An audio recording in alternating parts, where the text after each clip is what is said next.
My personal favourite battle during the Unification Wars of Terra involves the Salamanders and the Emperor against the Ethnarchy, who have both Dark Age of technology and psychers to oppose them, and has some of the coolest Salamander moments. It's the assault on the Tempest galleries.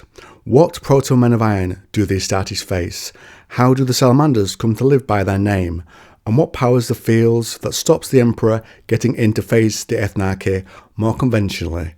Let's begin. One of the last great battles of the Unification Wars, the conquest of the Caucasus wastes, would see at last the Emperor as the undisputed master of terror, but victory would not prove easy.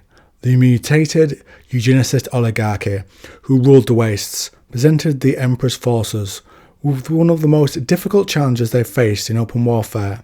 While few in number compared to the savage warbands of Ursh, the Ethnarchy's power was based on scores of relic technologies, and the terrible weapons in their possession which dated back to before the Age of Strife, while its military forces ranged from armoured, gene-augmented Caucasus, roughly analogous to the Emperor's Thunder Warriors, to narcotically enslaved Psychicovans.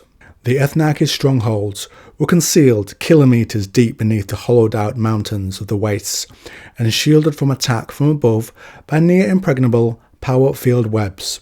An attempt by the Imperial forces to take the Ethnarchy's mountain strongholds by storming earlier in the Unification Wars had met with bloody defeat, with the loss of almost 10,000 Thunder Warriors and more than 1 million other casualties, but had seen the Caucasus wastes contained and isolated thereafter. So it was that when the hour of the Emperor's vengeance came around, nothing was to be left to chance. The forces of 6 entire proto-legions of the Legiones Astartes were mustered for the final assault on the Caucasus wastes, along with the massed forces of the Custodian Guard, with the Emperor himself to lead them, and countless other armies, mechanised battalions and warrior bands, beneath the Raptor and Lightning banner of Unification. But of all of these, the first thrust upon which all else would depend, the Emperor entrusted to the nascent Salamanders Legion. Although the decision to utilise what they considered to be a largely unknown and untested unit in so vital a role was questioned by many within the Imperial command, the Emperor's will was obeyed. The Salamanders would carry the assault, utilising scores of freshly created, gigantic, termite, subterranean boring machines fitted with recently acquired technology from Mars. The full force of the Proto-Legion came, some 20,000 Legiones Astartes. At this juncture, was committed to what was widely believed to be a suicide mission to attack and destroy the vast geothermal furnaces which provided the power of the Ethnarchy's impregnable defences.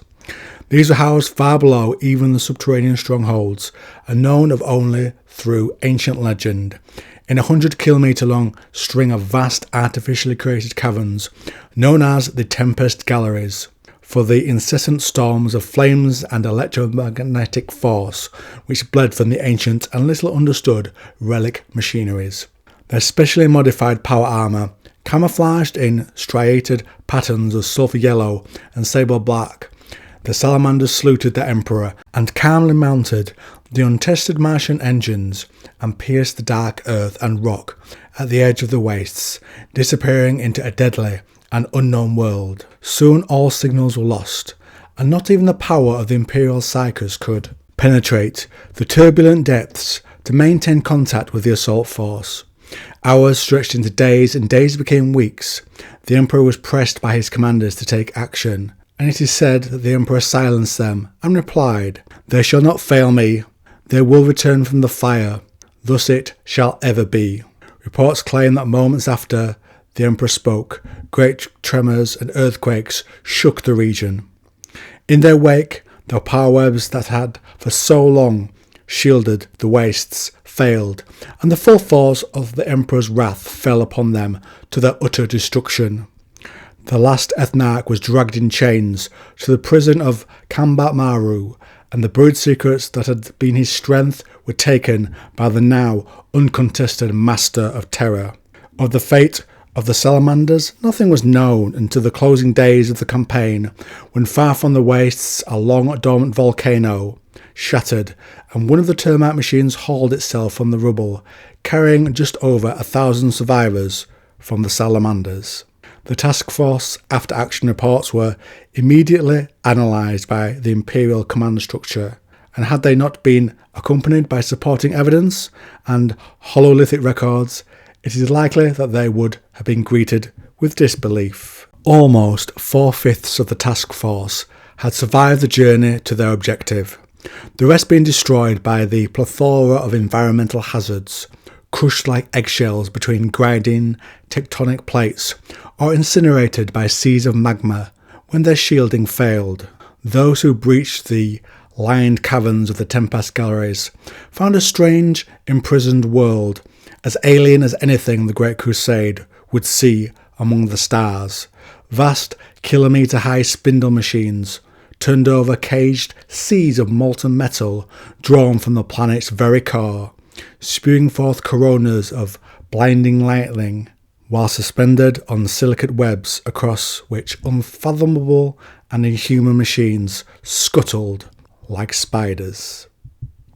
In this airless furnace, beyond mortal endurance, the legionaries of the Salamanders found no warrior of the Ethnarch to contest them, for nothing human had set foot in this hell for millennia, but rather the defenders of these sleepless engines they had turned since before the age of strife were fire-blackened service automata, reacting to the outsider's threat as antibodies would against an invading infection in a living body.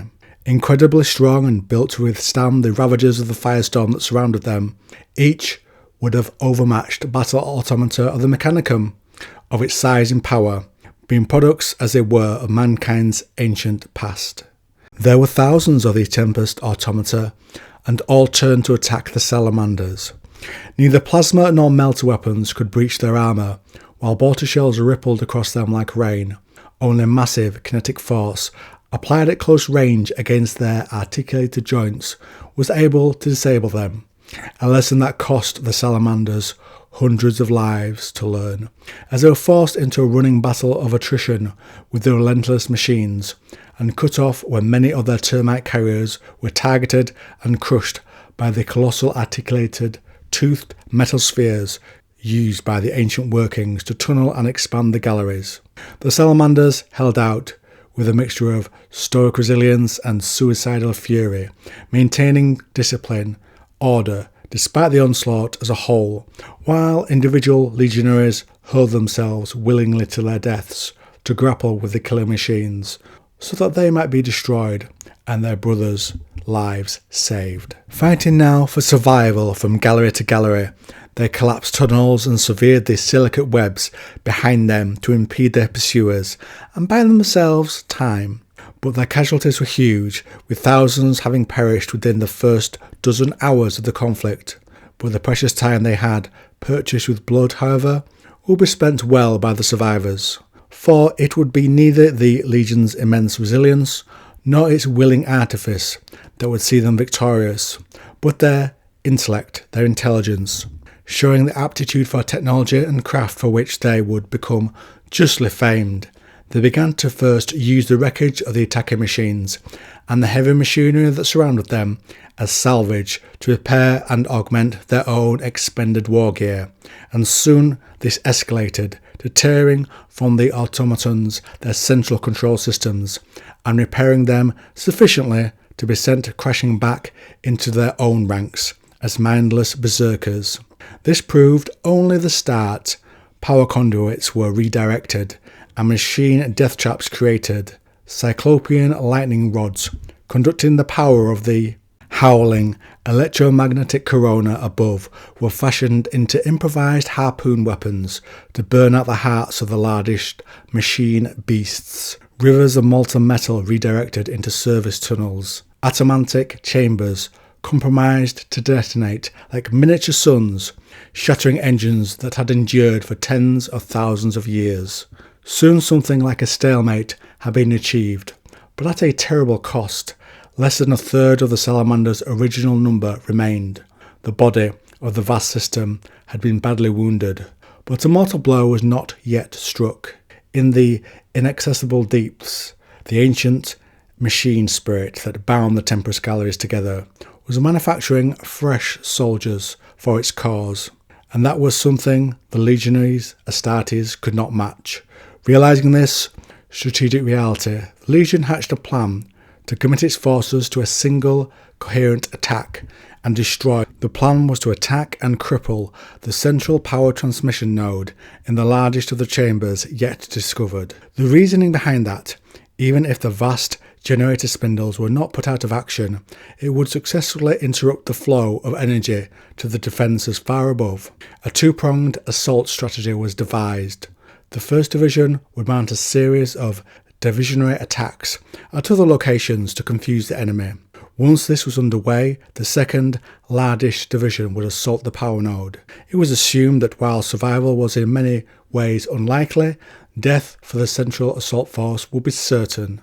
For this reason, the Salamanders' surviving commanders acquiesced to the wishes of the Legion's rank and file and assigned legionaries by lottery.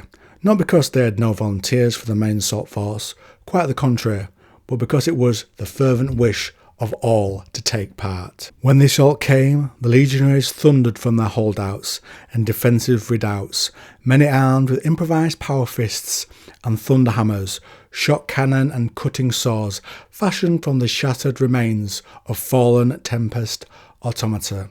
With them came their full reserves of munitions and manpower. Nothing was held back. Attacked suddenly from many fronts, the inhuman intelligence which oversaw the Tempest galleries responded with cold machine logic, efficiently dividing and dispatching its forces to deal with the threats. The fighting was savage, but the plan was working, and the concentrated force of the main assault group managed to smash its way into the Great Gallery, its few remaining dreadnoughts and rapier batteries leading the way. Like a hive of ants crudely kicked open, the Tempest automata responded in a tide of scorched black metal and snapping servo claws, slamming into the Legion head-on across the silicate bridges suspended between the sea of fire below and the hurricane of lightning far above. Bodies by the hundred, machine and legionary alike, fell into the burning abyss. Severed power cables sparked furiously, mechanical bodies exploded in sheets of fire and shrapnel, while spilled blood vaporized to steam in the superheated air. Slowly, tortuously, the Legion fought its way to the towering power node at the centre of the gallery, buying each metre of ground taken with dozens of lives. It was then the Kraken rose from the depths. A vast, articulated beast machine appeared, the greatest of the engines that maintained the Tempest galleries, sheathed in armoured scales of synthetic black diamond, molten metal running off it like water. Its coils could have crushed a battle titan, and were more than sufficient to enwrap and shatter the silicate bridges on which the Legion fought. Their weapons utterly useless against this new foe, the survivors were forced to attempt a fighting retreat. They knew was futile, as one by one the silicate strands were severed, and hundreds more fell to their doom. What occurred next can only be guessed at, but the last garbled transmission from the Great Gallery was one of the huge grav-propelled tunnelling spheres used by the Tempest automata, crashing through the gallery wall and plunging past the Kraken engine and directly at the node nexus. It is believed that the only possible explanation of this is that one part of the diversionary attack group had used the confusion of the battle to gain control of one of the colossal serrated tunnelling spheres and set upon using it as a last-ditch weapon. Regardless of the cause, whether Legion action or the calamity of one of its own automata gone haywire, the node structure exploded, collapsing the gallery around it and blowing out numerous surrounding caverns and tunnels, and creating the earthquakes and tremors felt across the region. The explosion also appears to have murdered the governing machine spirit of the galleries, for in the aftermath, the automata simply shut off, the machinery stilled, the vast spindle generators sinking slowly and silently into the fires below, never to return again. Little more than 1,000 of the 20,000 strong Salamanders survived. Those who did were scattered across the Tempest galleries, many conducting diversionary attacks at its fringes and once again displaying formidable fortitude and perseverance in regrouping and intelligence in rebuilding one of the damaged termite transporters for the arduous journey back to the surface. Upon their return, the Emperor himself gathered the survivors together and awarded them the laurel of victory for the campaign against the Ethnarch, to the dissatisfaction of some commanders. It would be forever theirs, and their first battle honour inscribed with the motto, "In fire and darkness tested."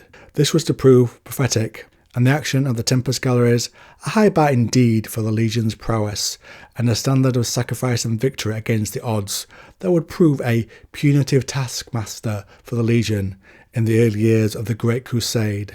It is an interesting addendum to the record of this battle that the Salamanders, the survivors, brought with them from the Tempest galleries metallurgy and machinecraft predating the Age of Strife, the secrets of which, in addition to being given over to the Imperial Command, were retained by the Legion itself. Let me know what you think of the Emperor's victory at the Tempest galleries, and one of my favourite Salamander moments when they emerge, having come through the fire.